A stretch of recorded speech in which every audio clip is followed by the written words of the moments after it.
মুখ্যমন্ত্ৰী হিমন্ত বিশ্ব শৰ্মাৰ 57তম জন্মদিনৰ তেখেতক আমি শুভেচ্ছা জনাইছোঁ। দীৰ্ঘায়ু কামনা কৰিছোঁ। তেওঁ ভাল হৈ থাকক, সুস্বাস্থ্যৰ অধিকাৰী হৈ থাকক।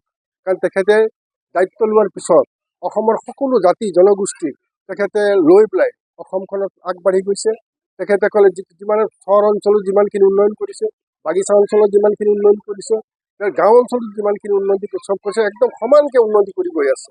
তেওঁ সকলো কাম কৰিব, সকলো জাতি জনগোষ্ঠীক লৈ পেলাই তেওঁ কাম কৰি আছে। আৰু আপোনালোকে দেখিছে যে আপোনালোকৰ মিডিয়াত কেতিয়াবা গম পাওঁ, আপোনালোকে আমি শুনিবলৈ পাওঁ যে মুখ্যমন্ত্ৰীক আমাৰ মাইনৰিটি মানুহে বেয়া পায় বুলি।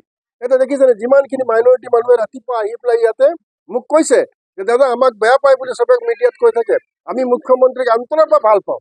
আমি মুখ্যমন্ত্ৰী আমাৰ হৃদয়ত আছে। আমাৰ মুখ্যমন্ত্ৰী নৰেন্দ্ৰ মোদী ডাঙৰীয়া আমাৰ হৃদয় আছে। ইয়াতে একত্ৰিত হৈ পেলাই মানে মুখ্যমন্ত্ৰীৰ জন্মদিন পালন কৰিছে। চাহ শ্ৰমিকসকলক ভাল পোৱা যায়।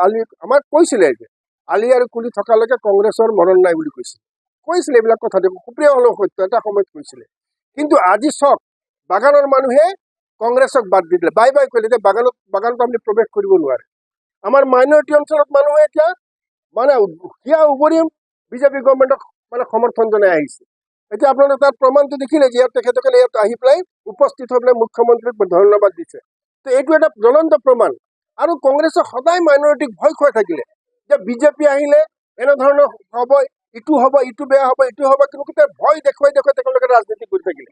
কিন্তু তেখেতৰ এতিয়া মাইনৰিটি মানুহ সকলোৱে বুজি উঠিলে যে কেৱল মাত্ৰ তেখেতে ভয় দেখুৱাই পেলাই বিজেপিয়ে মানে কংগ্ৰেছে সদায় বিজেপিৰ ভয় দেখুৱাই তেওঁলোকে মানে ৰাজনীতিৰ ৰুটি শিকিব ধৰিছিলে। এতিয়া তেখেতসকলে ইয়াৰ পৰা বাদ দিব। গতিকে সেইখিনি কথাটো তেখেতসকলে উপলব্ধি কৰিছে।